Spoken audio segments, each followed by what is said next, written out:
Good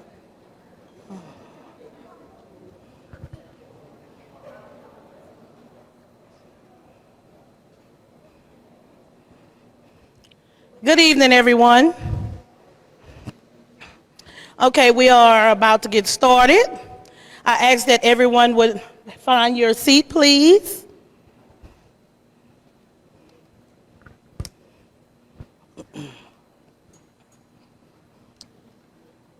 Okay. Thank you so much.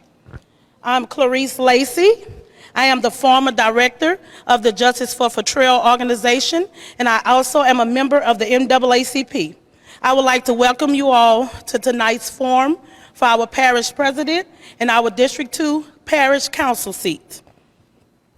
Tonight, we are here because we would like our voters to be able to make an informed decision when electing the candidate of their choice.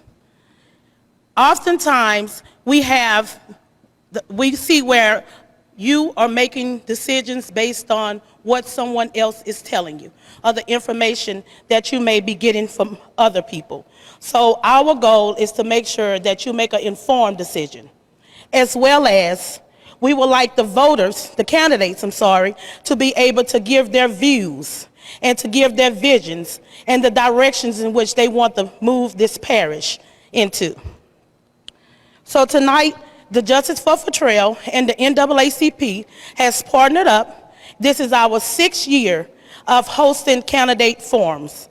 And we would like to thank you all, either you're in person or you are streaming on live. We would like to thank you for coming out and participate. Tonight we have our parish president candidate, Mr. Grover Harrison. Could we give a round of applause to him, please? And we also have our parish president candidate, Mr. Jason MANIOLA. Could we also give him a round of applause? Through the process of planning for the candidate forums, we invite every candidate to participate in the forums. As you all see tonight, we only have the parish president forum that's being hosted tonight. The parish 2 candidates declined or just didn't respond. So because we are very transparent and we believe in accountability, we think that you as voters should consider that when you go to the poll. It is customary that before and after our forums, we begin with prayer. So without further ado, I'm going to turn it over to Pastor Garrett Brown, who will begin with an opening prayer. Thank you.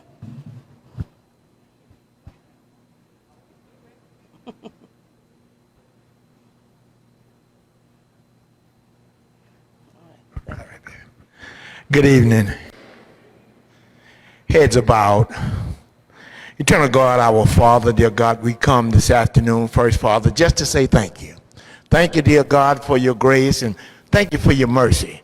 And dear God, we thank you, dear God, for every heart that's present, every home represented here tonight, every family that's represented here tonight. And Lord, we give you the glory, the honor, and the praise. We pray, dear God, for these candidates, for their families, dear God, for their children. Dear God, we pray for this city, this state, dear God. And we ask you, Father God, that you will make sure, dear God, do whatever you've got to do to make sure that this is done indecently and in order. And dear God, we thank you, dear God, for the host, dear God. We thank you, dear God, for the NAACP, Justice for Trail, dear God. And Father, we ask you that you will cover us in our departure. Give us traveling grace, dear God, as we go back to our respective homes. Dear God, Lord, we thank you, we praise you, we honor you, we give you glory. In Jesus' name we pray, amen. Amen. Let me just say while I'm up here, I don't have to come back again. Ms. Lacey had asked me to say a few words as acting president of the West Baton Rouge Parish NAACP. Let me just say to these candidates that it is good to be here. You know, when you get an opportunity to hear where that person is coming from and to know what's on your agenda. I think your constituents should know how you feel, what you think, what your plan is. So that's why we kind of put these on, so we can get a better idea of who's going to be representing us. And let me just say, as I said last year, I think I upset a couple people. If you're not going to do the job, bow out. That's what I always say. If you, it makes no sense to run for a political position and you're not going to do the job. You're not going to represent the people. You have your own motives or whatever for running. Because right now in Louisiana, we are known as the good old boy state. You know, it's time out for these good old boy politics. You know, your friend, his friend, your buddy, his buddy. You know, we need people that's going to represent the people, that's going to try to make this a better place, a better state. You know, so many areas where we are behind. We're behind in education. We're behind in crime. I mean, as a state. So we're asking the candidates, you know, to be real with your people, you know, to be honest with your people. Because we need, I mean, really need some good representation with the way things are going now and in this state. You know, you see so many politicians that just run of the mill. You know, it's either about a dollar, it's about some power, or either it's a good old buddy thing. So we just want them to serve as if they're working for the Lord. Amen? Amen. Thank you so much. Here go your head. Let's give Pastor Brown a round of applause, please. Here you go, Pastor. So the next person you will hear from is Mr. Shelton Berry. This is one of our very own. He has been moderating our forums for the last 3 years, and we thank Shelton for always being there to the call for us. He will give you the rules, and he will also start off with the questions. Thank you. Good evening, everyone. Let's give Ms. Lacey a round of applause, please. You know, this is a tremendous opportunity for us to hear from the candidates, and the Justice of a Trail organization has done an excellent job the last 6 years in producing one of the premier candidate forums in the state. So I am honored and excited to be your moderator for this evening. And with that being said, we'll go ahead and get started. I'm going to read the rules for each candidate. Also, 10 questions, general questions, have been provided to the camp for each candidate prior to the forum. And then following those questions, we will have questions that were submitted by the public via email. And we have some questions here that were submitted prior to the forum that were written on the index card. If you'll take a moment and look in your seat or around your seat, there are some index cards available.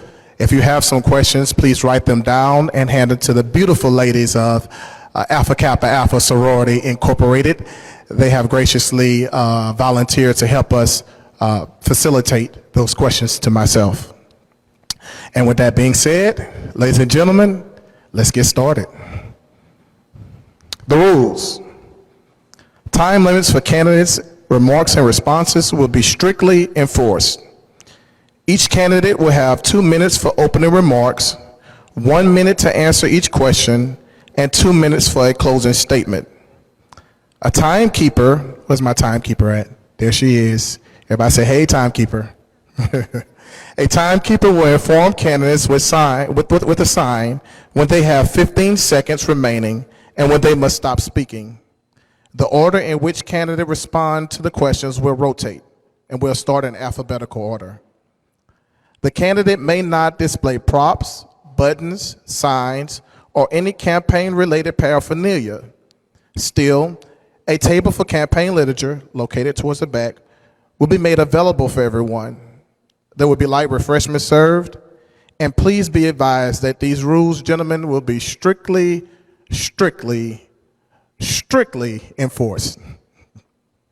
With that being said, we're going to start with our first question. And the first question will go to Mr. Grover Harris, according to our alphabetical order rules. What experience or qualifications do you bring to the role of parish president that makes you the best candidate? I'll repeat the question. What experience or qualifications do you bring to the role of parish president that makes you the best candidate? Well, good evening. First off, do we want to start with the opening statement or you want to start with the question first? I apologize. You are absolutely correct. We're going to start listen. with the opening statements. Go ahead with the opening statement. Okay. Thank you for taking time out of your schedule today to be here. It was once said, the right to vote in an American free election is the most precious right in the world. We live in the greatest country in the world because of our ability to vote. I almost robbed you guys of that because had I not been in this election, there would be no debate, and my accountability buddy would not be here to tell you his plan, nor would I be here to tell you my plan. So this election is about new thoughts and ideas versus a system, a machine that has dominated for decades. We cannot continue to govern a parish the same way we did 20 and 30 years ago because the dynamics, the system, the makeup, the consistency of this parish has drastically changed. I'm Grover C. Harrison III, and I'm a candidate for West Baton Rouge Parish President. My entire life, I've wanted this particular position. I articulated that back in school in civics class when we were asked, what do we want to be when we grow up? My response was the parish manager. Under the police jury system, that is now your parish president. Every step of my life, every choice, every decision has led me to this point. From the classroom in Irvingville for Head Start to the graduation at Bruley High School, it has placed me here. And I thank you for being here with me. Now we have an opening statement by Mr. Jason Manola. Thank you so much. I was told we could walk around a little bit, so I'm going to choose to stand here. First of all, I want to thank the Justice for Trail and NAACP for hosting this event tonight. And it is awesome to have an opportunity to be able to exchange our visions of what we see the parish in the future. But I'd like to start off by introducing my wife, Ms. Tricia Manola. Some of you may recognize her. We've been married for 33 years. She's actually been a teacher here at Con for 33 years. I also like to recognize my oldest son, Blake. Blake is a teacher and coach at Bruley High School, and my youngest son is not here tonight. He's actually an assistant baseball coach at University of Memphis. But I wanted to start out by introducing them and just talk a little bit about my candidacy. Have been about three simple things. First of all is experienced leadership. You know, and we're going to talk more about that as we go through the questions tonight. But the second part is commitment to this parish. My wife and I, we've been committed to this parish our entire lives, actually 4 generations worth. 4 generations have lived here in West Baton Rouge Parish. And then the third thing is about accountability. You know, I truly understand that the role of the parish president is to be held accountable to the people of West Baton Rouge Parish. But I can assure you there's nobody that's going to hold me more accountable than I'm going to hold myself.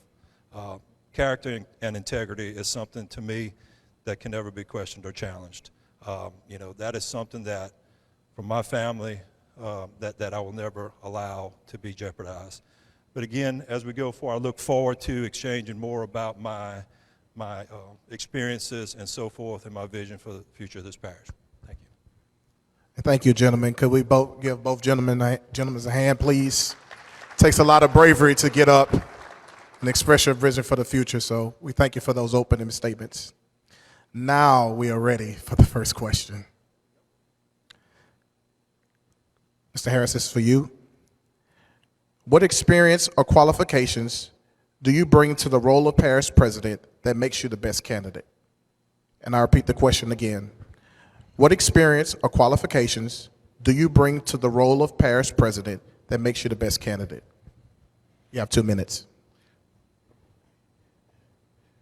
My role and my experiences are vast.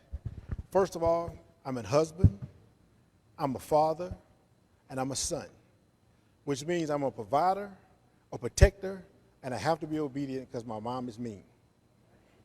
So with that, I am a former educator. I was a coach and a teacher. I mentored kids. I have dedicated my life to serving this parish. I was aquatics director for West Baton Rouge Parish after the drowning of one of my students, a fifth grader by the name of Cardell Nelson. I took the role then of leadership to making sure that every kid in this parish that wanted to learn how to swim knew how to swim. I left teaching and I went over to the YMCA, budgeting. You can't spend money that you don't have. So we had to raise money to spend the money to provide for the livelihood of myself and my staff. We also did a development campaign where we had to canvass the entire city looking for major donors to rehab our Y, not just my branch, but the entire system. Work with senior citizens. I've also been in the healthcare field where I'm in charge of the entire state of Louisiana, making sure we connect people with resources that they need, not only to live, but to strive and thrive. I take my roles and responsibilities very, very seriously. If you're looking for experience as a politician, I don't have that. I have experience as a public servant and a servant of the Lord. Thank you. Thank you. Mr. MANIOLA, the same question. What experience or qualifications do you bring to the role of parish president that makes you the best candidate? Again, I'll repeat the question. What experience or qualifications do you bring to the role of parish president that makes you the best candidate? Thank you. First of all, I'd like to go on by saying I am a certified public accountant by trade. I graduated from LSU in accounting and also obtained my CPA as a certified public accounting. But the thing that I think I bring to the table is experienced leadership. The last 30 years of my professional career, I've been involved in leadership responsibilities. I was actually the chief financial officer for a company called Ports America over the Gulf region, which had companies basically from Houston, Texas, all the way to Mobile. And part of my responsibilities is making sure, providing a budget and making sure that we stayed within the means and provided the needs of each of those individual businesses. But the last 15 years, I've also served as Chief Administration Officer for West Baton Rouge Parish. Those responsibilities include, many things from all of our different departments all the way through, and also incorporating the budget as part of it. But I think an experienced leader is critical in West Baton Rouge Parish, especially over the next 4 years. And I'll tell you why. The next 4 years, West Baton Rouge Parish will have the most infrastructure dollars spent that has been spent in our lifetime, okay? And that's things like the LA 1415 connector, that's the Bayou Stumpy major drainage canal, that's also major water improvements done on the northern end of our parish, and so forth. And I think we need to have an experienced leader. I've been involved with those projects from actual grant portion of them all the way through, and I look forward to be able to use my experiences to push these projects through to make sure they get completed on a timely and also within the budgetary means that we have. Thank you. Thank you. I see you all are filling out those index cards. Once you're filling them out, just hold them above your head, and we'll have one of our assistants bring the cards up to us. Thank you. All right, the second question. Many parts of the greater capital region are seeing substantial development, with some even calling for a pause to address traffic, flooding, and infrastructure. Do you hope to see development in the parish, or do you feel like we are the right size? Mr. MANIOLA, we'll start with you since we started with Grover first. Would you like to repeat the question? Yes, please. One time. Sure. Many parts of the capital region are seeing substantial development, with some even calling for a pause to address traffic, flooding, and infrastructure. Do you hope to see more development in the parish, or do you feel like we are the right size? Okay. Thank you for that question. You know, I'm a believer in responsible development. And what do I mean by that? That sounds like, buzzwords being used, but when we have developments that are brought before us in the parish council, I think things like the major infrastructure, drainage, traffic, all those things need to be reviewed. When we have a development that comes before us, we need an independent drainage study to where it's zero impact on the surrounding residents. What do I mean by that? That means that the current new development that's being proposed will provide zero impact or the same impact that it was as undeveloped land. You may ask yourself, well, how does that happen? Well, it happens through what they call retention ponds, retention areas. We have to make sure that the new development does impress upon other neighbors a burden with additional drainage and so forth. Thank you. Grover, I'll repeat the question for you. Many parts of the capital region are seeing substantial development, with some even calling for a pause to address traffic, flooding, and infrastructure. Do you hope to see more development in the parish, or do you feel like we're the right size? I definitely feel as if we need more development in the parish, but how do we grow? Smart growth is important. If we haven't learned anything, we should have learned from Sugar Mill. I was at the table when the developer told us he was going to put 1,500 to 2,000 homes behind Sugar Mill. Since that, traffic has gotten worse, drainage has gotten worse. We have parts of the parish that are 14 miles away from a grocery store. As I walked from house to house, door to door, knocking, one lady I came up on, she said, if you want my vote, I need one thing. I said, what is that one thing? She said, get us a store where I can buy ice cream. I have not bought ice cream in years because if I go to Walmart in Port Allen, it's iced milk by the time I get home, or if I go to the Walmart out in Point Capee, it's melted by the time I get home. So we definitely need additional growth, but smart growth. We need the intercoastal, the 415 Connect. These are major projects, as Mr. MANIOLA alluded to, that will be completed. We now have 3 intercoastal bridges that are failing, as opposed to the 2 we had at first. So we have to take our time. We have to go in the right direction, the smart direction, slow and steady. Do our studies, make sure we're building for everyone. Not just rooftops, but quantity cannot be considered over quality. Thank you. Thank you. Next question, we'll start with you. What do you see as the most pressing issues you would face as parish president? And I'll repeat that again for you, Mr. Harrison. We'll start with you. What do you see as the most pressing issue you will face as parish president? There are several issues that I will face if elected parish president. The first and most important is the youth. The youth is a resource that is constantly being replenished, and we have to do our best to embody and empower them. Let their voices be heard. So for that, I would like to establish a youth council so they can come up with their creative, innovative ideas to help us as we plan the future out. Because the projects that we're referring to have been on the table for at least 25 to 30 years. So I know for a fact, at least 25 years that we've talked about these same things. So this is a relay, it's not a sprint. So we have to be able to pass the baton to the next generation. Number 2, infrastructure. We have to be able to navigate this parish safely and efficiently. It took us 45 minutes to leave my home, which is on a clear day, is a 6-minute ride. But due to the traffic and congestion, it took us a long time to get here. Just imagine if that was an emergency vehicle trying to get somewhere. Same differences. Number 3 is the supermarket and the resources on the northern end of the parish, because they feel ostracized and as if it's a forgotten part of our parish. And it's not. I'm from the northern end of the parish. I spent most of my adult life on the south end of the parish, but I'm from the north. And I have family members, you guys have family members and relatives that need resources and need to be connected to the rest of the parish. Thank you.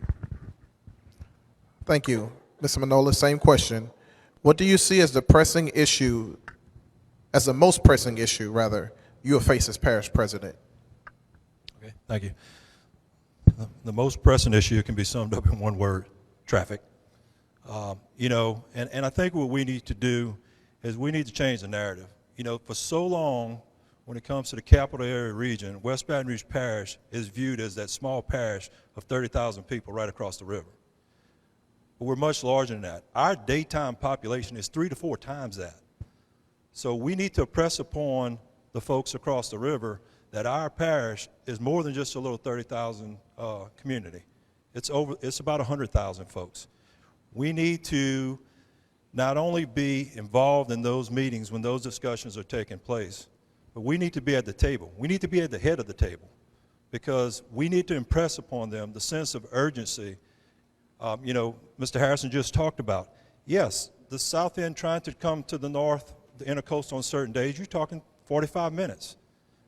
Well, that's something that can't be accepted. That's not acceptable. You know, we're having to go, just within the last 2 months, I've had a couple of meetings with actually trying to locate an emergency room here in West Baton Rouge Parish to provide services.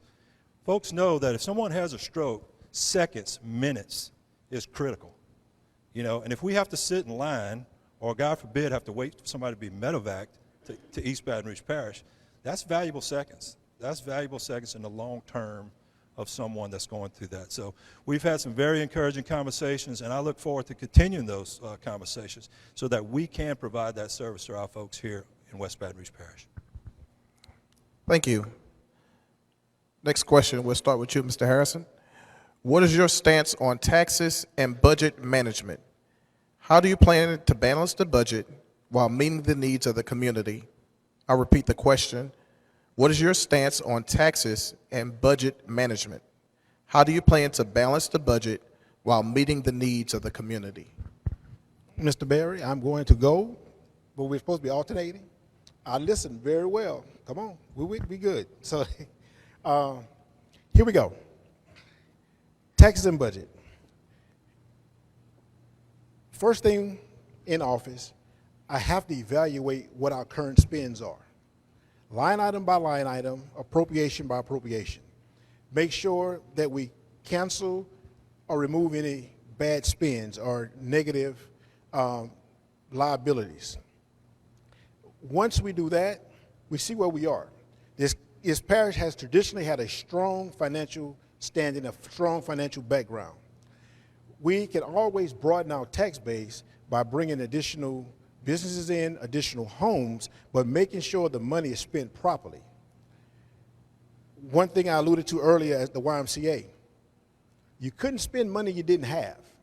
So as that being the foundation of my physical skills, it set the tone for everything else I do. Every other job I've had, you always look and see where cuts can be made, when cuts can be made, and are these smart spends. So balancing the budget, which I've done for the last 20 years on all of my occupations and career, we can definitely balance the budget, but we have to be smart about what we have, maximize our resources, and make sure accountability and transparency are there. Thank you. Thank you. Again, you are correct. Sorry about that. Mr. MANIOLA, same question. What is your stance on budget management?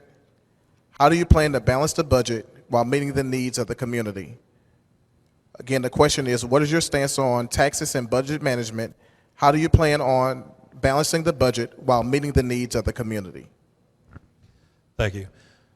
First of all, as I mentioned earlier, my background is I'm a CPA by trade. The last 30 years of my professional career have involved balancing budgets. You know, when I was the Chief Financial Officer for Ports America, that was one of my major duties, was to have a budget presented for all of our companies that, again, like I said, range from Houston to Mobile, Alabama.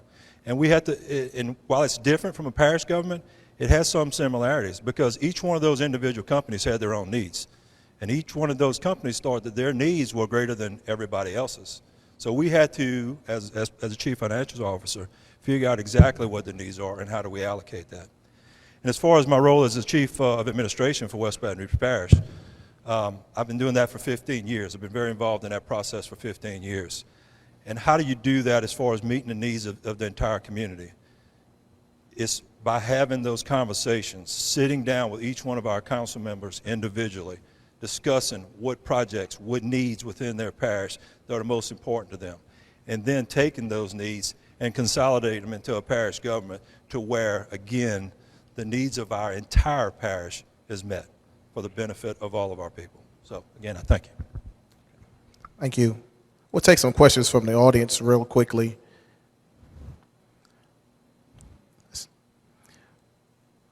Mr. Manola, we'll start with you on this one.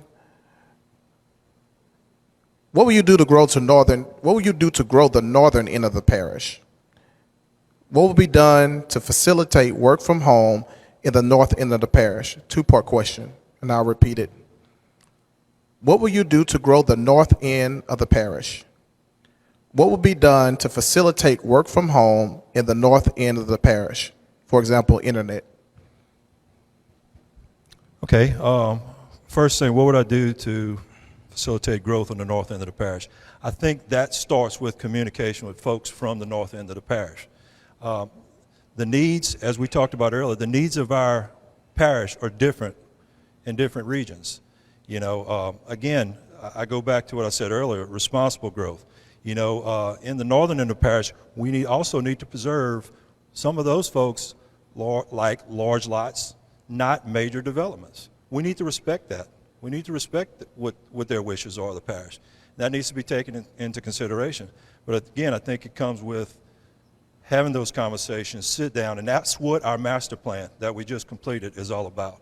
We had opportunities where we went throughout the parish and sit down and had public input on what they were looking for as far as growth in each separate sections of the parish.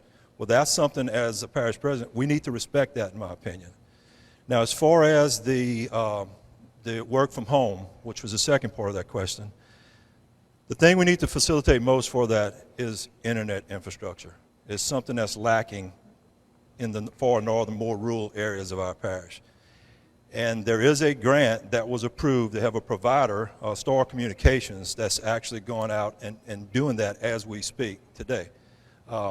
That's a big component of being able to work from home. And again, I know that a lot of businesses and a lot of folks are strongly encouraging that in this day and time, especially with traffic concerns, especially when they go to, and we haven't talked about it yet, but the widening of I-10, which we're going to be severely impacted by. I'm not going to sit up here and tell you that it's not. We're not. We are going to be. It's our responsibility to try and minimize those impacts by working with our law enforcement folks and also working with our industry in the parish. How can we schedule shifts? What can we do differently to impact? Thank you. Thank you. Mr. Harrison, same question.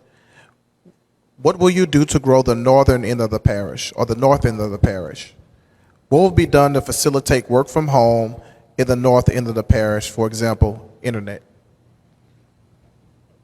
In order to grow the northern end of the parish, the first thing we need to do is ask the people what they want. I know we have a master plan, but we want to make sure everybody's input is there. When you're not able to meet your basic needs in your neighborhood, then your neighborhood is severely lacking. Fresh fruit, fresh vegetables make that a food desert. We service food deserts. How do you do that? You employ the cooperation of fruit stands. You bring in grocery. Internet is definitely needed. So with that, Mr. Manola alluded to the STAR system that's coming in for the internet. You definitely need that. I myself work from home from time to time. You invite a different type of employee when you have the ability to work from home. Make sure that's what the people want. They definitely need it by it being such a far distance away from everyone and being ostracized and isolated. So with the internet system, Hopefully the grant and prayerfully the grant is approved, but if not, have a plan A, plan B, plan C to make sure that people get what they need. If it's not, if it's no more than inputting broadband cards into the internet, into their computers, where they have a code on the phone that activate their internet where they can catch cellular service. I have staff in here right now that works in some of the most rural parts of the state, Cut Off, Louisiana, Ruston, Bastrop. They all cover the entire state, and we make sure internet is not an issue to them because we as employers supply the internet cards for them until a more stable system is allowed and operable for them. Thank you. Thank you. We'll take one more question from the audience before we go back to our general questions.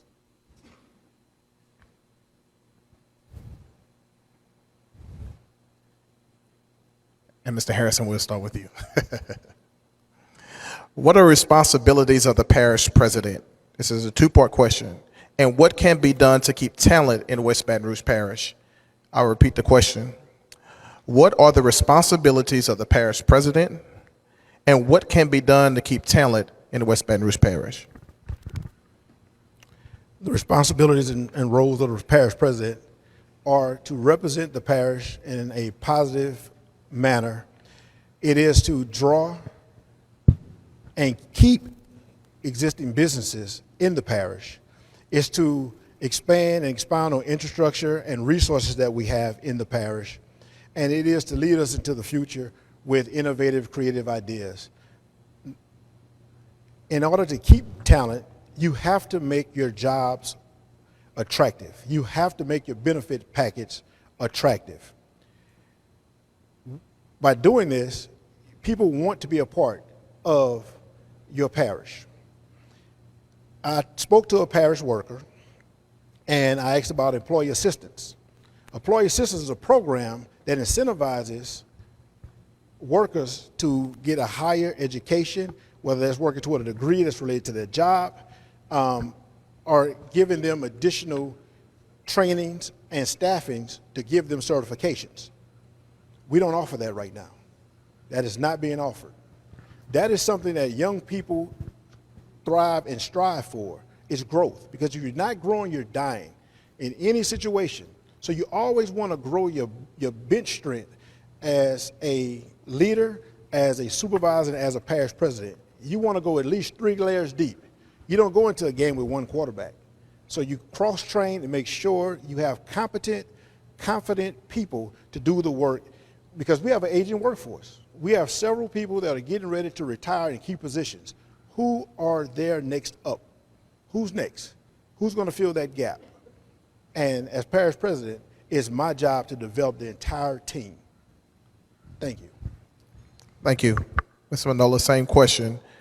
What are the responsibilities of the parish president, and what can be done to keep talent in West Baton Rouge Parish? Thank you. If you look at our home rule charter, which is actually the guiding principles for what's the role of the executive branch, which is the parish president, the first line item it says is that the parish president is the chief executive officer of West Baton Rouge Parish. So what does that mean? Well, that person's the ultimate responsibility to make sure that the parish stays fiscally responsible, but also make sure that the services are being provided to our residents. The other role of the parish president, in my opinion, is being responsible to the people of West Baton Rouge Parish, being responsible to not only the voters, but all residents of West Baton Rouge Parish. Second part of that question is, how do we keep talent? And that's something currently within the parish we've had multiple conversations on. We do offer certain programs. Within our different departments, we've offered things such as CDL training for folks, where we would actually bring somebody in, do the CDL training, pay for it at the parish's expenses, to give those guys an opportunity to take those next steps with the parish, because certain levels, as you increase, requires a CDL. And the thing with a CDL is that doesn't, it does benefit the parish, but it also benefits the employee. That person, that CDL, that's their CDL. That's not the parish's CDL. That's theirs. That goes with them. Of course, we would love to keep them here and love to see them move up within the ranks of our parish. But that CDL, and that's just one example. We are constantly doing different levels of training to try and get our guys to take those next steps. And we do have folks that want to be leaders and want to take those next steps. But we also have, just like in every other business in the state and in the country, you have folks that are comfortable. They're comfortable where they're at and what they're doing. They're able to provide for their family and so forth. And I respect that. That's fine. But we also want to give them the opportunity to advance if they choose. Thank you. Mr. Manola, we'll start with you with the next question. We're going to go back to our general questions. How will you engage with the community and solicit feedback on important issues and decisions? The question again is, how will you engage with the community and solicit feedback on important issues and decisions? The first step with engaging with the community is something that I've always had and I will continue to have if I am able to serve as your next parish president, and that's an open door policy. Anybody that has worked with me or has come by my office knows that my door is open at all times. Folks are always welcome to come in, exchange ideas, and so forth. But there's another couple of pieces that I would like to incorporate. Town hall meetings, events like this. I think on occasions we should have meetings. We should go out to, the parish president should go out to the community. We should go out to William and Lee. We should go out to the Irwinville Community Center. We should go out to the Addis Community Center. And to talk about the projects that we have going on within their areas, within their communities. But more importantly, in my opinion, as a parish president, to listen to what those folks express as their needs or things they would like to see accomplished in their district or in their communities. So I think that's the main key things that I would like to incorporate within the parish. Thank you. Mr. Harrison, same question. How will you engage with the community and solicit feedback on important issues and decisions? Again, the question is, how will you engage with the community and solicit feedback on important issues and decisions? Well, I would engage with the community for their feedback, multiple platforms. Of course, social media. Your young generation, they don't come to meetings for the most part, but they want to be heard. So you establish a social media platform that allows that to take place. I agree with Mr. Nola on the town hall piece. However, I would like to have a standing meeting, a set date in each area, so that when the schedule becomes cumbersome and it gets to be busy and life is happening, you still make sure you have that meeting. You get that meeting because you have to listen. You have to listen not to respond, but you have to listen to comprehend. Make sure what your plan is for the parish is what's needed for the parish and what's wanted by those residents. Be open, because you have employees that are going to come to you and they're part of your community. So you have to be open to change. You have to be open to their responses. Sometimes things we think as leaders may not be correct, but you have to be willing to listen to the other side and the other perspective and point of view as to why this may not be the time or this may not make sense to the community. So standing community meetings, of course the newsletters and things that currently go out, West Side Journal for those that still read newspapers, and social media platforms to make sure that everyone is being heard. Thank you. Thank you. Mr. Harrison, we'll start with you with this question. Particularly an important question in light of recent events. What avenues do you feel that the West Baton Rouge Parish President can take in supporting the safety of West Baton Rouge Parish schools and students? If you receive a $1 million grant, what programs do you feel can be implemented and would be most impactful? I'm going to repeat the question. What avenues do you feel that the West Baton Rouge Parish President can take in supporting the safety of students and schools in West Baton Rouge Parish? And if you receive a $1 million grant, what youth programs do you feel that can be implemented and what would be most impactful? Well, thank you, Mr. Baird, for that question. That question is very important because that's something that's near and dear to my heart. It's the youth. I've spoken about that prior and previously. And if we receive $1 million for a grant, the first thing you do is, who wants a bigger government? Okay, no hands were raised. You find the entities in your area that are currently doing the work, much as East Baton Rouge Parish did with the RECAST grant, which I was selected to serve on that board. RECAST is a $1 million grant that's given by SAMHSA. What happens, you have to have some traumatic events to take place. Alton Sterling's shooting, the flood of 2016, and the officer's ambush triggered the $1 million grant. It was renewable for 5 years.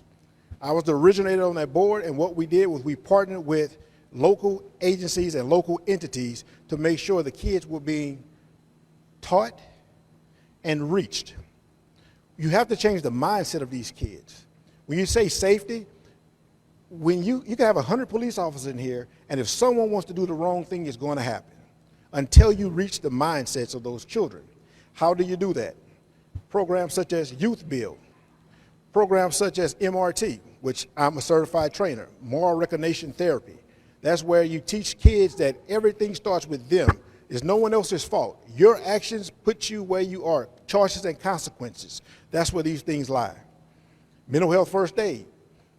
It takes a village to reach these kids. So you want to make sure that the money that you're receiving is spent well. And the first rule of a grant is, when they're giving it to you, is if this grant goes away or is dissolved, can the work continue? I have mechanisms, I have resources, I have the capabilities to ensure that these resources continue with existing partnerships that we have in this community. Thank you. Mr. MANIOLA, same question. What avenues do you feel that the West Baton Rouge President can take in supporting the safety of our West Baton Rouge Parish schools and students? If you receive a $1 million grant, what youth programs do you feel can be implemented and would be most impactful? And I'll repeat the question one more time. What avenues do you feel that the West Baton Rouge Parish President can take in supporting the safety of our West Baton Rouge Parish schools and students? If you receive a $1 million grant, what youth programs do you feel can be implemented and would be most impactful? Thank you, Ms. Berry, for that question. West Baton Rouge Parish is unique in several ways, but one of the ways West Baton Rouge Parish is most unique is that the partnerships that we have with our school systems, law enforcement, and so forth, working together for the betterment of West Baton Rouge Parish. Safety in our schools is near and dear to me. I served 20 years on the school board in West Baton Rouge Parish as a public servant. My wife, as I mentioned earlier, my wife is a longtime teacher here at Con. My son is also a teacher. My daughter-in-law is a teacher, and my sister is actually the principal at Caneview. So safety in our schools is extremely important to me. If I was fortunate enough, if we received a $1 million grant, where would I think would best be served? Actually, my wife and I were talking about this several months ago. I can remember the early days of her teaching, which I'm not going to tell you how early because that would probably give away her age there, but the early days of teaching, there was a mentoring program that West Baton Rouge Parish has. Some of you may remember Mr. Hall Davis, Mr. Laddie Bolden, Mr. Owen Coate. Those folks were at our schools weekly, meeting with our kids, talking with our kids, sharing experiences with them, and also giving them opportunities that they may not have been able to have alone and by themselves. That mentorship, that mentoring program to me is something I think that is valuable. It's something we need to bring back to our schools. We need to teach our youth, which is near and dear to all of us, about conflict resolution. How do we resolve conflict? You know, that's something that we need to continue to teach. We need to incorporate that into our curriculum that we're teaching at the schools. That also is a big factor in this. But again, public safety for our schools is something that's near and dear to me, and it's something that we need to improve upon. Thank you. Ms. MANIOLA, we'll start with you with this question. West Baton Rouge Parish residents are diverse in their background and needs. How will you ensure that your policies and initiatives are inclusive and benefit everyone in the community? The question again is, West Baton Rouge Parish residents are diverse in their backgrounds and needs. How will you ensure that your policies and initiatives are inclusive and benefit everyone in the community? Again, thank you, Mr. Berry. And look, I can sit here and tell you folks that my policies and my initiatives will be inclusive to all of West Baton Rouge Parish. I can sit here and tell you that. But I ask you to look at my experiences. Look what I have done. Look what my family has done. As I mentioned earlier, my wife's a 33-year teacher at Conn Elementary School. Not because she had to be a teacher there. It's because she chose to be a teacher there. Because she chose that that would be where she would have her biggest impact on students and on the youth in our community. But also, you know, from my standpoint, talk to folks that I've served with on the school board. Talk to them, ask them, you know, when it comes to looking at the needs of our entire parish, where was I at on that? I supported as many projects on the northern end of the parish all the way down to the southern end of the parish because we are one community. We're not a northern end of the parish, we're not a southern end of the parish. We're one community. We just got a little bridge that separates us, and that shouldn't be the case.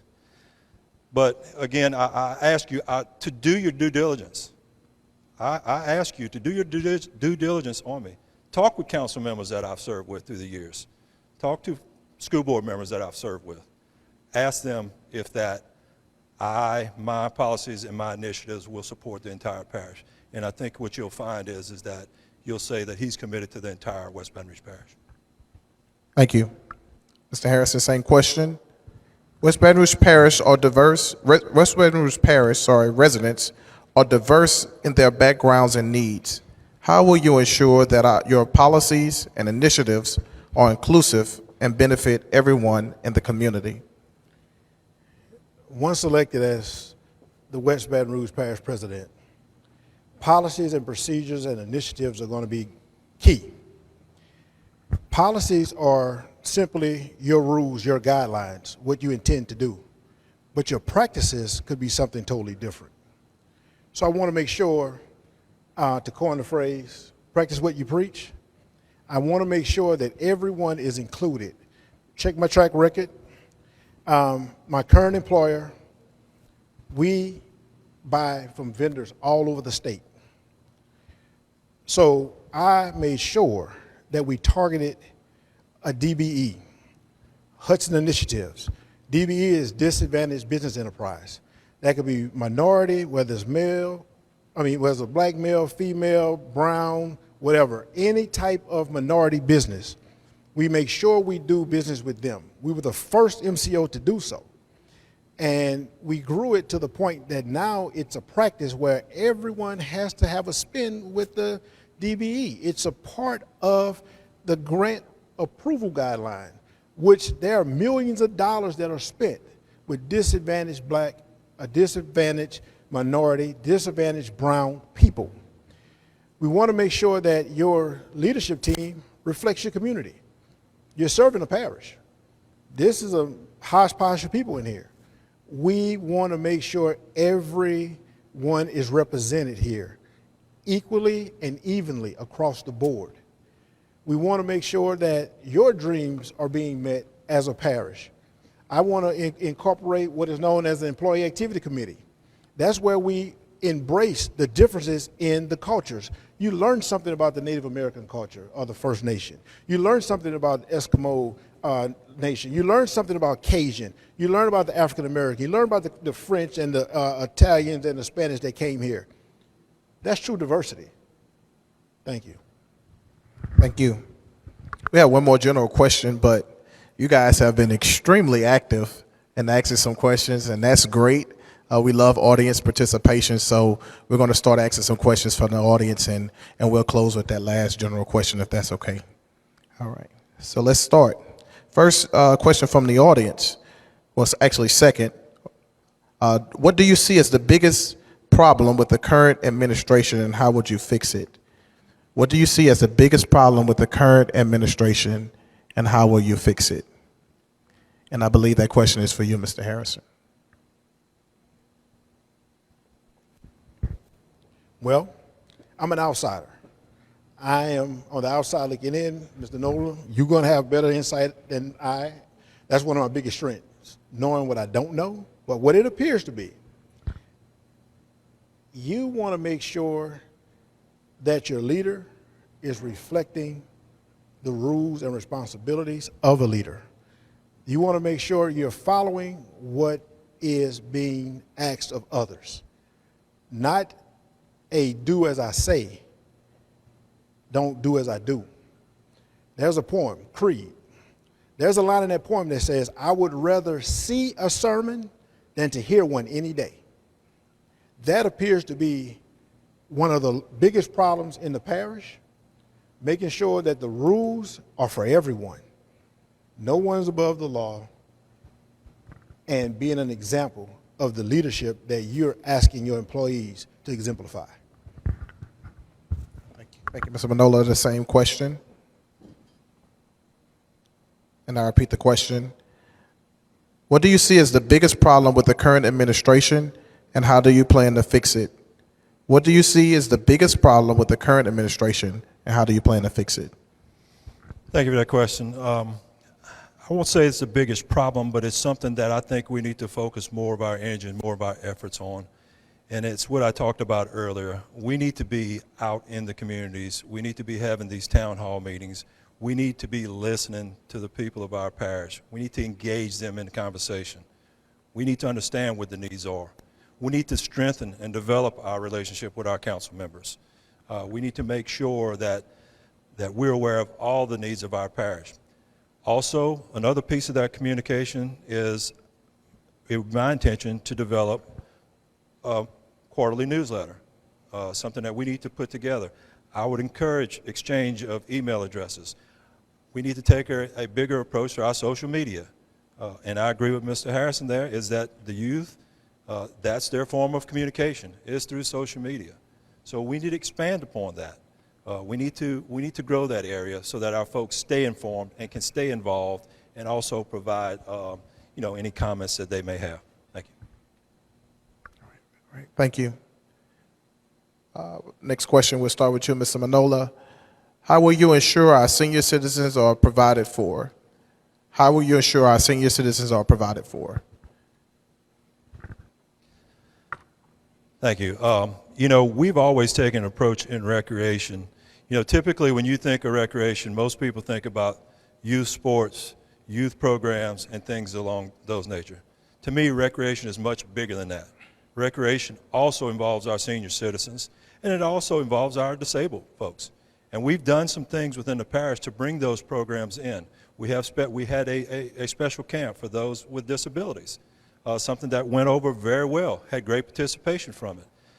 But from our senior citizen standpoint, having a father that's 82 years old, we need to make sure that we're providing them the same form of recreation, or a different type of recreation, that they stay active in our communities. The last thing you want is the senior citizens to just stay at home and not be able to do anything. You want them involved. One of the things we just incorporated, or just trying out, we're going to have, some of you may have heard, is a senior sock hop. That's going to be where at the different community centers throughout the parish, they're going to have sock hops for anybody over 50. Now, I take a little offense to that. No, senior citizens over 50, but they're going to have sock hop to where we're going to test 2 different times. That's going to be through our recreation department. One is going to be an evening sock hop event, and another one's going to be during the day. Because typically, folks don't like to drive at nighttime when it comes to senior folks. So that's one thing that I'm looking forward to see the kind of reception, to see the kind of response we get from that program. Okay, Mr. Harrison, same question. How will you ensure our senior citizens are provided for? Well, one of the blessings I've had in life is to spend time with our seasoned citizens. I work with a group of seniors and at the YMCA where I hail from, and we grew that program to be the largest in the city based on doing what they wanted to do. Right now, we have a program for seniors that line dance, and I guarantee you that no one in this building can keep up with our group. I'm not a betting man, but if I were, with the line dancing, you can hold a match to them. Aerobics, Zumba, things like that are great to keep them active. keep them involved. But we also have a program that we run with Entergy. Everybody heard of Entergy? This is out of our New Orleans branch. It's a weatherization program to help keep their funds, because it's fixed income when you become a senior for the most part. So we have the ability to teach them how to save and conserve energy. Once they attend these classes, they receive a certificate and they also receive discounts on their bills. We bring people in to administer to our seniors according to their livelihoods and what they enjoy. We have a sewing class. We have bingo. We do things to keep them actively involved. There's a technology class that teaches them how to use the keyboard at one of our neighboring facilities. And we partner with agencies, not the parish would do this, but we would make sure that this is available to those seniors to make sure, because I have a mother, she's sitting right here. How you doing, Ms. Lily? And she's a senior. She's a senior. So, and with that, we want to make sure we keep them very, very active and very, very engaged. So, because believe it or not, all of us, we're one step closer to being a senior ourselves. Thank you. Thank you. We have about 15 minutes, you all. I'm going to try to get through these questions as quickly as I possibly can. We want you guys to get a chance to meet and talk with the candidates in person. So we'll try to get this done as quickly as possible. The next question is on accountability. Mr. Harrison, we'll start with you. Recently, there was a fire ban put in place, and as we all know, the family of the current parish president was one of the persons who started the fire. Yet they received no citation and have not been held accountable. How, as parish president, will you assure you address this matter and accountability is taken? Well, I know the family of the parish president, went to school with the kids. Justice for all. For all. Not for some, but for all. No one's above the law, as I previously stated. Be that example. Don't ask anyone else to do something you're not willing to do. And be accountable for the consequences of the choices you made at that particular time. Don't kick the can down the road. Own it. Make amends for it. And whatever consequences come, be willing to stand and take those like a man. That's my answer. Thank you. Thank you. Ms. Manola, same question. Recently, there was a fire ban put in place, and as we know, the family of the current parish president was the person who started this fire. Yet they received no citation and haven't been held accountable. How, as parish president, would you address this matter? First of all, as I stated earlier about accountability, character, and integrity, you know, part of my oath as being a CPA revolves around the ethics. But I've got a bigger oath, and that oath is to my dad and my family. As I mentioned earlier, there's no one else that can hold me more accountable than I'm going to hold myself. In regards to the incident you're talking about, only differences I see is I own a lot that my house is on, my sons own a lot that their house is on. But no, I do think just because you're parish president, we need to be held to the same standards as the rest of the residents of this parish. But again, character and integrity and accountability is something that is not compromisable in my regards. Thank you. Okay, Ms. Manola, we'll start with you with this question. What will the parish do to clean up abandoned areas that no one occupies? I'm assuming that's what the question is asking. What will the parish do to clean up abandoned areas that no one occupies? Thank you. One of the things that we have in the parish is we have an officer of the parish that actually goes around, and if there is a complaint filed or something by someone within the parish, they go and investigate. They go in and do their due diligence, look at the homes, look if they're actually habitable or not, and just from a safety concern for anybody that would be interested in doing that, would be interested in trying to rebuild it. If it can be rebuilt, we give the homeowner the opportunity to actually make the needed repairs and so forth, and we go back in and inspect that home. If it can't be, if it can't be refurbished, then we actually send a letter to the homeowner, the property owner, and asking them to go and either take down their building and so forth. If it's not done and if it becomes a blighted area, then within a period of time, the parish will actually go and contract someone out to come and demolish the home and demolish the property. But again, notification is given multiple times to those property owners to be able to take care of it themselves. Some can't. If they can't, like I said, the parish does it, and then if they can't afford to pay for it, it then goes on the tax rolls for when that property is sold. The new property owner, it's the responsibility of them to take care of the taxes when it comes to that. Thank you. Mr. Harrison, same question. What would the parish do to clean up abandoned areas that no one occupies? To clean up abandoned areas that no one occupies, what I would first do, and I'm going to walk you through the steps, I'm going to offer free will writing classes. Not classes, but free will writing. Partnering with LSU, Southern Law School, to teach people how to write wills. Because at least 90% of those properties that are blighted or adjudicated, end up being blighted and adjudicated, those are because they're tied up in families. Because people don't like to talk about their mortality. A will means one day I'm going to die. So we say, just die, and everybody gonna figure it out. Well, that's when you get overgrown, unkept, for the most part. So once that is done, the process is a lengthy process. A neighbor files a complaint, the inspector comes out, the grass is cut, is added to the tax bill. If it's not inhabitable, it's knocked down. Someone comes and pays the taxes. Well, you have to pay those taxes for 4 years. 1, 2, 3, 4. It's long. Some cities and parishes have adopted a much quicker system of an auction system where you can actually own that property within 18 months.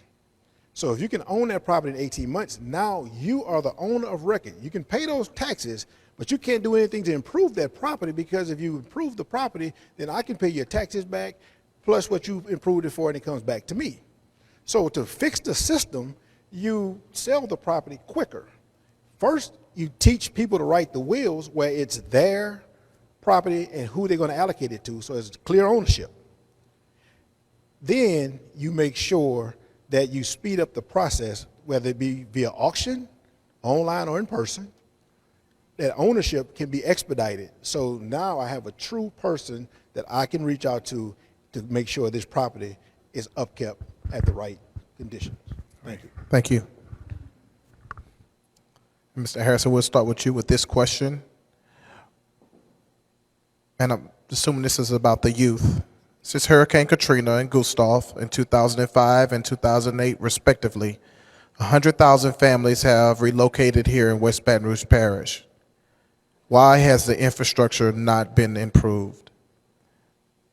The question again is, since Hurricane Katrina in 2005 and Hurricane Gustav in 2008, respectively, 100,000 families have relocated here in West Baton Rouge Parish. Why hasn't the infrastructure not been improved? That's a great question.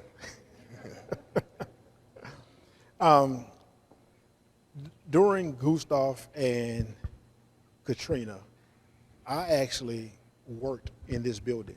I was an employee of the YMCA, but I worked in this building to give the staff an opportunity to go home, take hot showers, eat meals. We housed people that were volunteering here doing that. They're now a lifelong residents and lifelong friends. But it comes down to priorities. I mean, like I said, I'm on the outside looking in, but it's priorities. What is prioritized gets taken care of. Gustav was 15 years ago, am I right? Yeah. And for it not to be taken care of, it brings about the question of what's your priority? How do you prioritize things? That would be my answer. And like I said, I'm on the outside looking in, and Jason, you have much more insight on this than me. That was a strange question. Thank you. Thank you. When you asked that question about 15 years ago, I looked up because I see a lot of my former educators up in here like, you better answer that one right. Same question, Mr. Maniola. Since Hurricane Katrina and Hurricane Gustav in 2005 and 2008, respectively, 100,000 families have relocated here in West Baton Rouge Parish. Why hasn't the infrastructure not been improved? Okay, thank you. And I'm glad you repeated that question because I had some question in my mind when you said 100,000 families have relocated to West Baton Rouge Parish. Our population in West Baton Rouge Parish is 30,000 people, so it hadn't been 100,000 families that have relocated, but there have been significant amounts of people that have relocated from not only the New Orleans area, but other surrounding parishes to West Baton Rouge Parish. And look, again, the one thing that there's also a major flood event during this time when East Baton Rouge Parish suffered a lot of loss. Livingston Parish suffered a lot of losses. But I don't know if you guys can recall, but there was a map that they kept showing on the news channels. And that map, all around the greater Baton Rouge area, it was red. And those were flooded homes. There was one white dot on that map. That white dot was West Baton Rouge Parish. Do I think we can continue to improve upon the drainage we have in our parish? Absolutely. We need to do that. We need to continue to improve. You know, like I said, just right now, some of the things we're looking at over the next 4 years, the Stumpy Bayou project, that's huge for the northern end of our parish. That's the major drainage system for the northern end of our parish.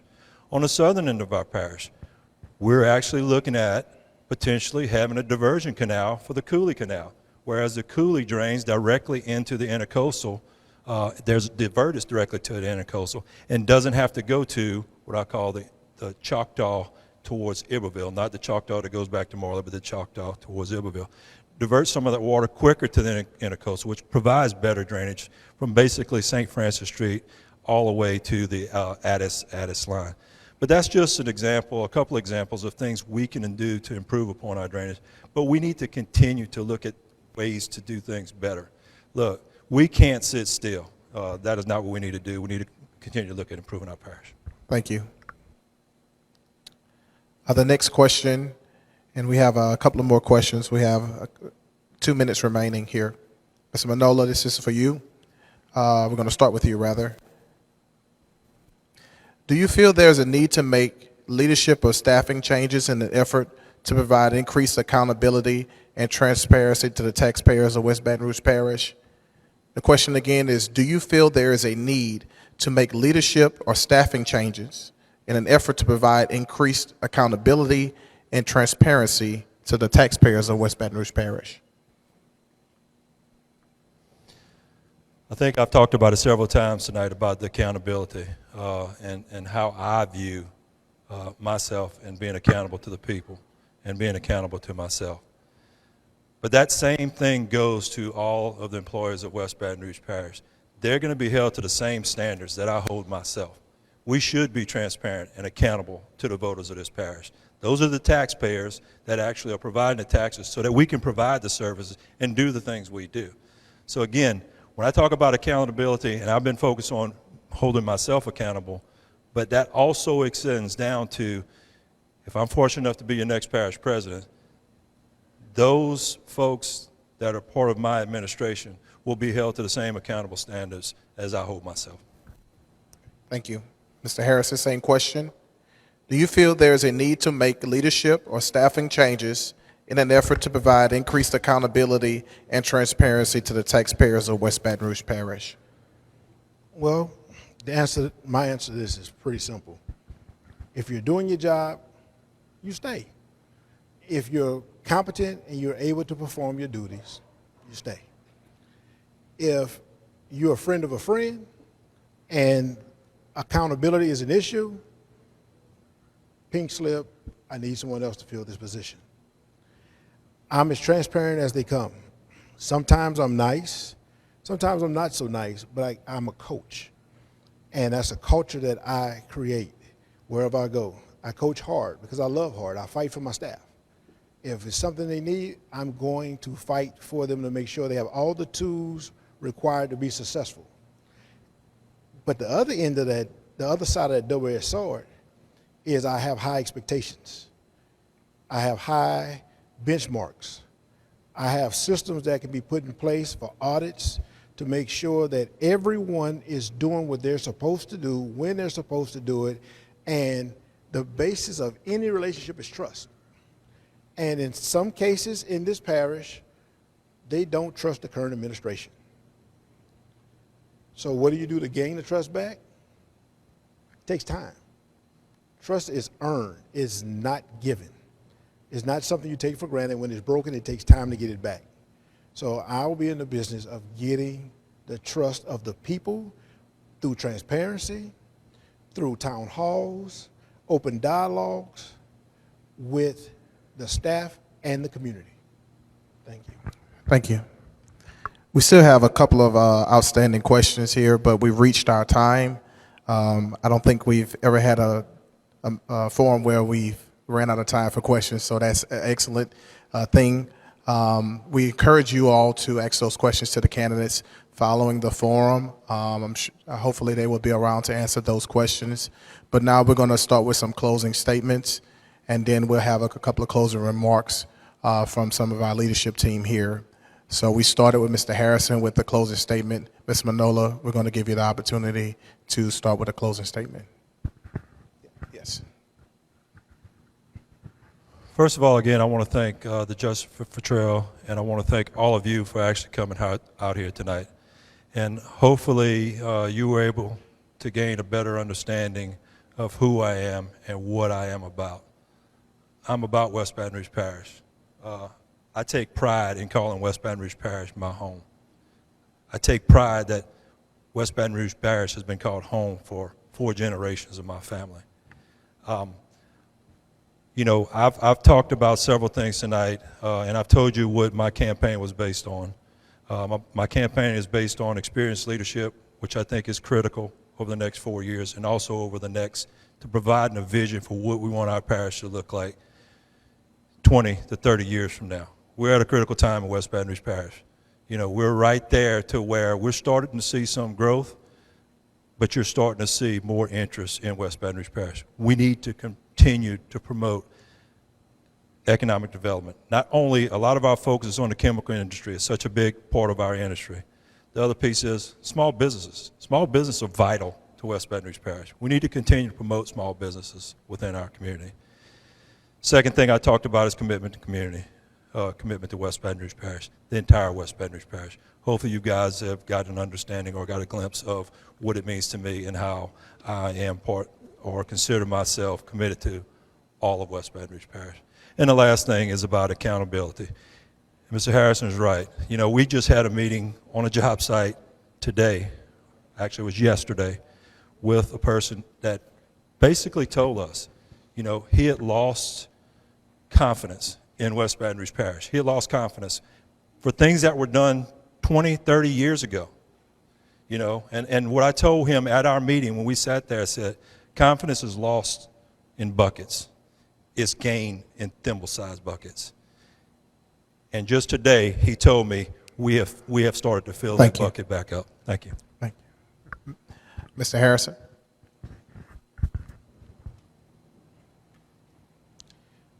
Well, in closing,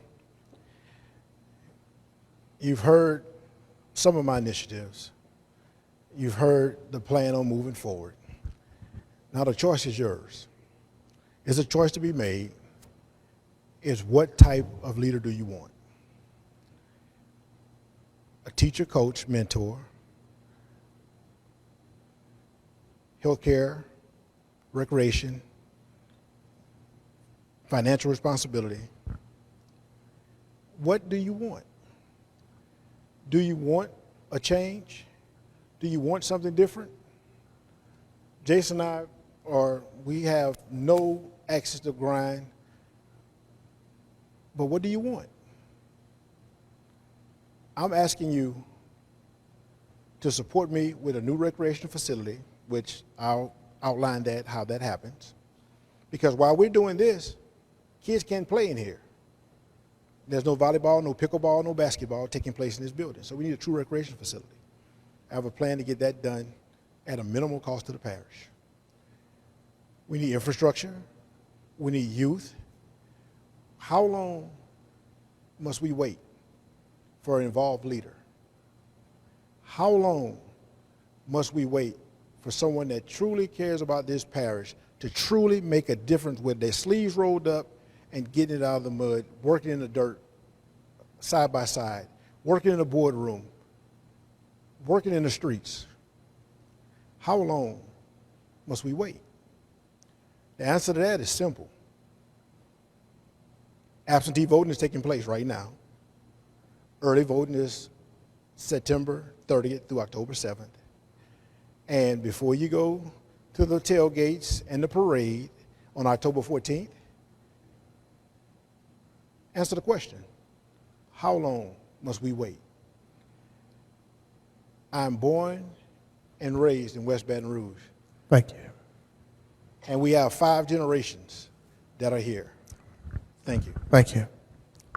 Thank you very much, gentlemen. Please give Mr. Harrison and Mr. MANIOLA a round of applause. They answered all of the questions. They did an excellent job, and yourselves for asking so many questions. The Justice for Trail organization has been doing this for 6 years, and this is just phenomenal. Every year it gets better and better, and well, every election season it gets better and better, and we plan to expand as the seasons go on. We're going to have some closing remarks now. I'm going to ask Ms. Angela with New Gamma Omega chapter of Alpha Kappa Alpha Sorority Incorporated to come and give us some remarks. They graciously came out and helped volunteer for us. Would you like to give some remarks? Here we go. I'm sorry, I didn't mean to put you on the spot. I'm just following what I was told to do. Thank you. Thank you so much. We just want to say thank you this evening, and it has been a pleasure to be a part of this information, education platform and forum.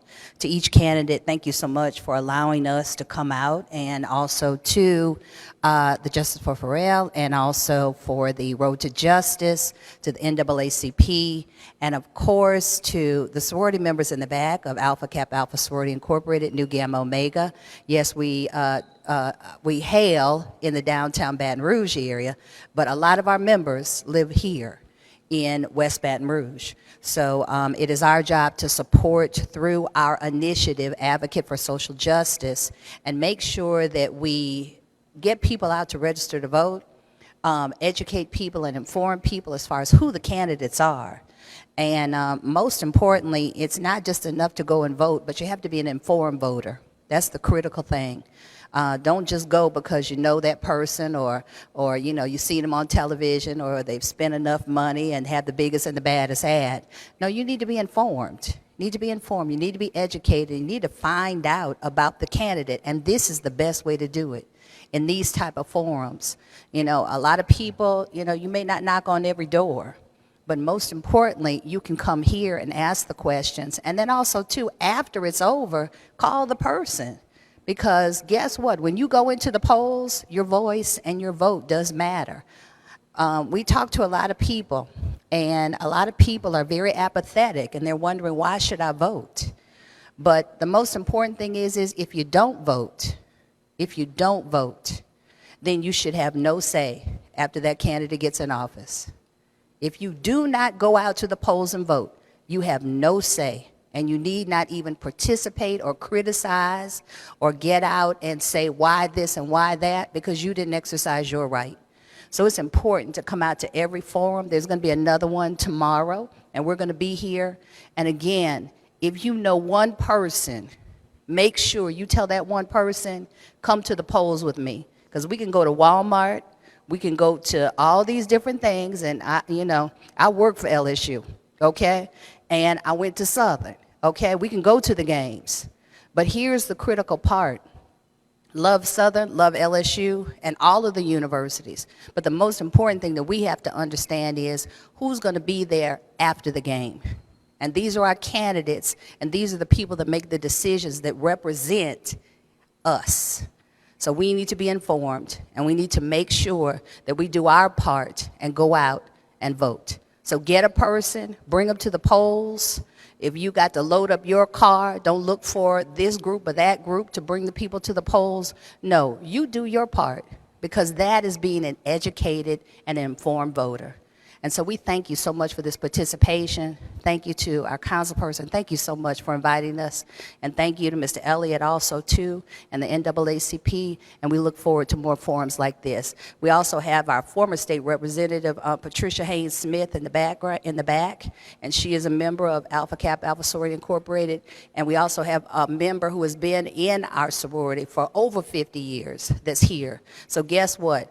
It's never too late. So seniors, we love you, but make sure that you get to the polls too and bring somebody with you too. And thank you to our Vice President, Mrs. Linda Piper, and to each and every one. Thank you so much for coming out today, and thank you for having us today. Thank you very much. Thank you. Thank you very much. I'm going to acknowledge some of our partners. The West Side Journal is streaming this forum live on their Facebook page.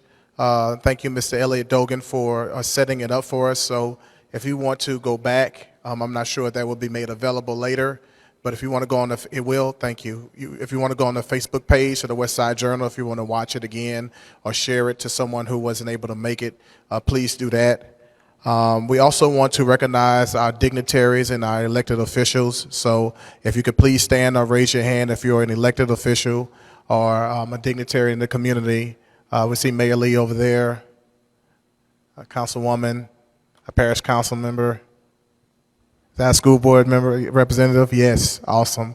And we have some candidates for this election. Anyone who's running?